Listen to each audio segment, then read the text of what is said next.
In this lesson, we're going to discuss the information toolbar, which is right down here. Right here, the CAD toolbar information tools. So we click on that, and we have these icons represent the information tools. So let's use the first one here. It says position, XY position. So we click on the tool, and if we slide over here, it says find a point. So the intersection, notice the auto snap tool tells us what we're snapped to. That's an intersection right above it here. That's the end of the arc. It's a reference point on the arc, middle of the arc. So the snap tool tells us where we are. So we want to measure the absolute value from the absolute 0, point up to this intersection. That's 6, 26. Over here it's 27, 15. End of this line is 16, 7. The reference of the arc is 13.9, 25. And the middle of the arc 15.5, 33.11. So that's how we measure things from the absolute reference point using XY coordinates. Next to is relative position, X and Y. Relative 626, so where is our relative position? If that's it, I don't see it. Since I open a new file, since I opened this file and I never drew anything yet, there's no relative reference point. So I'm going to go down here and pick up this relative reference point, and I'm going to place it right there. That's going to be a reference point to make these measurements. If I was, let's say I want to measure everything relative to the end of this line right here. I just snap the end of the line. I place a relative reference point there, and you could lock it if you want to, but in this case you don't have to lock it because we're not drawing anything. So now to have a relative reference point, I can go up here and I can use this tool, which is a relative position. And once again, this point here is at -6, 6. So it's X -6, it's Y +6 from the relative reference point. So I can measure any one of these points here relative to the relative reference point in XY coordinates. So that's the purpose of that tool. Next tool here will give us polar position, the polar position absolute. So now we're measuring from this point right here, the absolute point. And if I put my mouse right there, it says it's 16.4 units long, and it's 52 degrees from the absolute reference point. So we get the polar position of anything relative to absolute with that tool. The next tool here gives us polar relative.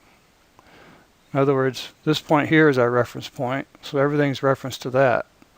So if I want to know how far this tip is from this end of this line, then I can tell you that it's relative 21.4 units long.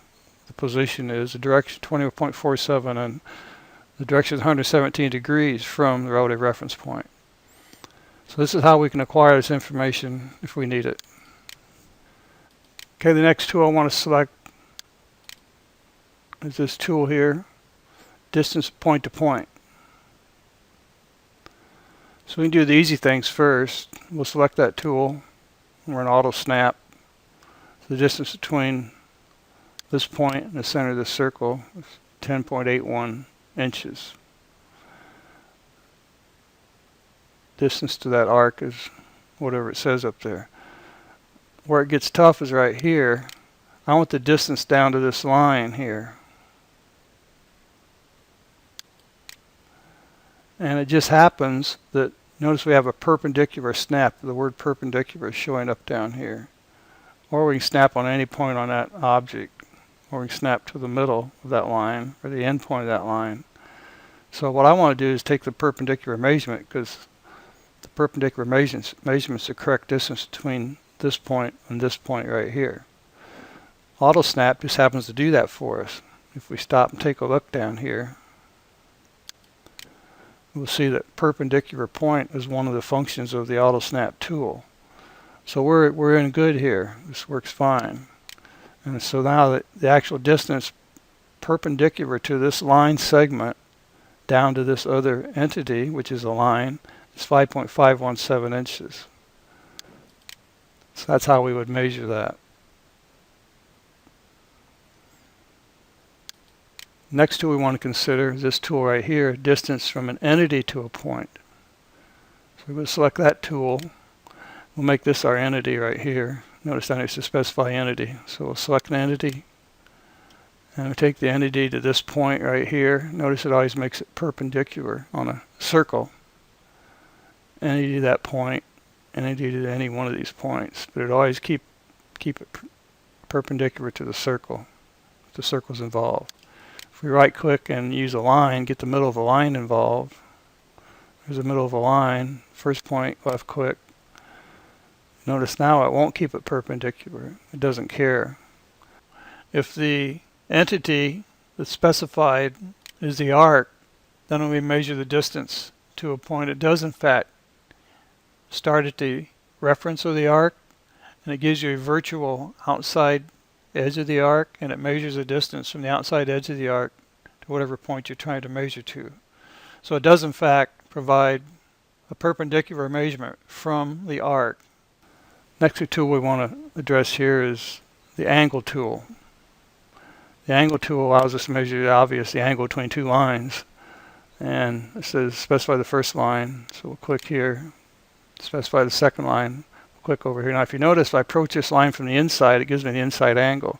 If I approach the second line from the outside, it gives me the outside angle. So we can set which angle we want to measure here by how we approach the second entity. Next tool is the summation tool. Notice I cannot select it until I have something already selected. So let's go ahead and we'll select this line segment to start off. So the summation of the length of that line segment is 14.31 inches. If we select this triangle up here, and then shift select the other pieces, then we select the summation tool, we get the length of the three sides of that triangle is 54.4 inches. So the summation tool simply gives you the length of the perimeters or the items themselves that are selected. Next tool we want to deal with here is the polygonal area tool. So if I select that tool, I need a polygon. I don't have one, so let's go ahead and draw one. So we'll come up here and we'll select our line tools. We'll draw a polygon right here using the center point in one corner. It's already set for 5 points. We'll do the 5-point polygon. So there's my corner. So now I can go ahead and right click onto that, go back to my information tools. Now I want to measure the area of a polygon. It says set the next polygon corner. So I'm going to measure from this corner. It says set the next corner. You hit off this third corner is 12 square inches. The fourth corner includes 31 square inches. And the fifth corner includes 43.469 square inches. And that actually is 40. So that's the area of that polygon.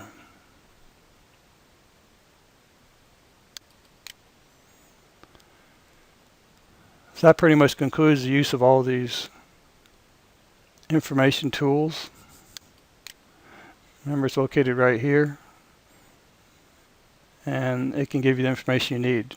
One other thing you might want to consider before I close out this lesson here is that we can also get information of entities by selecting the entity and using the property editor. Because notice it says the diameter, the area, circumference. So if you can get it this way, it's much easier than trying to use the information tools. Just select the item. Now the problem is when you have an item consists of multiple entities, like this guy here, if I select this whole polygon, then if I try to do a property editor on it, it says it varies. It doesn't know. It can't deal with multiple entities. But for a circle, this is quick and dirty. For a line, this is quick and dirty. It tells you the lengths. So you don't need to measure the length. It's right there. So that concludes this lesson on information tools.